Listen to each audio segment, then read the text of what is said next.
мавсими имсолаи Лигаи олии футболи Тоҷикистон назар ба солҳои қаблӣ як моҳ пештар шурӯъ мегардад. Ин шабу рӯз дар аксари варзишгоҳҳо корҳо барои омода кардани майдонҳо ба мавсими нав ҷараён доранд.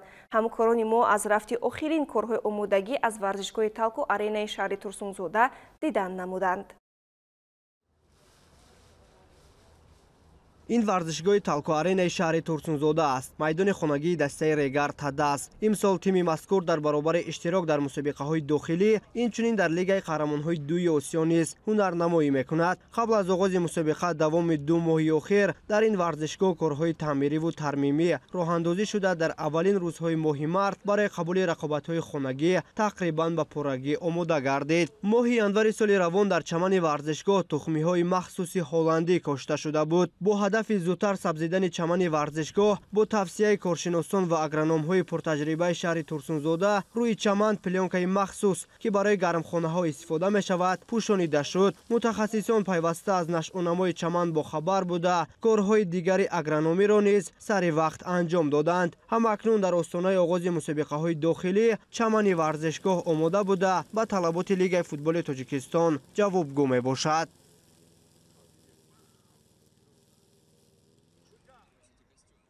дар баробари сабзонидани чамани варзишгоҳ инчунин дигар корҳои таъмирӣ дар майдони Талку Арена анҷом дода шуданд. аз ҷумла утоқи либосивазкунӣ ҳайати асосӣ ва меҳмонон пурра таҷдид гардида ба талаботи футболи муосир мутобиқ мебошад. ҳамзамон аз ҷониби устоҳо утоқҳои доварон, комиссарон, толори нишасти матбуотӣ, роҳрафҳои дохил ва берун, утоқи либосивазкунии ҳайатҳои ҷавонон, рангубори пурраи қисми беруни варзишгоҳ, тахту ҳамвор кардани майдони эҳтиётӣ ва ғайра бо сифати баланд анҷом дода шуданд. бояд иқрор шуд ки дар ҳоли ҳозир дар қиёс бо дигар варзишгоҳҳои кишвар омодагӣ ва имкониятҳои Талку Арена ба мавсими ҷадид беҳтар ба роҳ монда шудааст.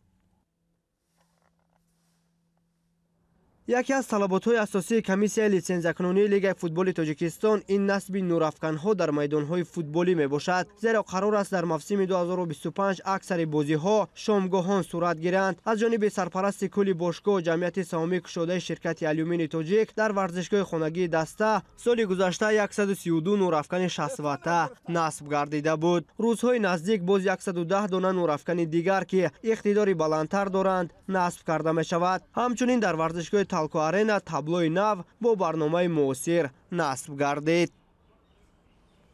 феълан сохтмони медиатрибуна ҳуҷраи комиссарони конфедератсияи футболи Осиё ҷараён дошта дар кӯтоҳтарин фурсат бо шароити зарурӣ бунёд мегарданд. қобили қайд аст ки ба хотири мутобиқ намудани варзишгоҳ ба талаботҳои конфедератсияи футболи Осиё як қатор корҳои сохтмонии дигар аз ҷумла таъмири ҳуҷраи корӣ барои масъулони конфедератсияи футболи Осиё, ҳуҷраи назорати допингӣ ВАР маъмурият идома доранд. курсиҳои махсус барои минтақаи ВИП харидорӣ карда шуда дар рӯзҳои наздик ба истифода дода мешаванд. ҳамчунин дар идомаи корҳои таъмирӣ дар ин майдон бунёди таваққуфгоҳ барои нақлиётҳо ва бортҳои таблиғотии гирди варзишгоҳ дар назар аст. умед бар он мебандем ки баъди омодагии ҳамаҷониба варзишгоҳи Талку Арена бо муваффақият аз комиссияи литсензиякунонии конфедератсияи футболи Осиё мегузарад ва дар баробари варзишгоҳи марказии пойтахт дар ин майдон низ рақобатҳои сатҳи байналмилалӣ доир мешаванд.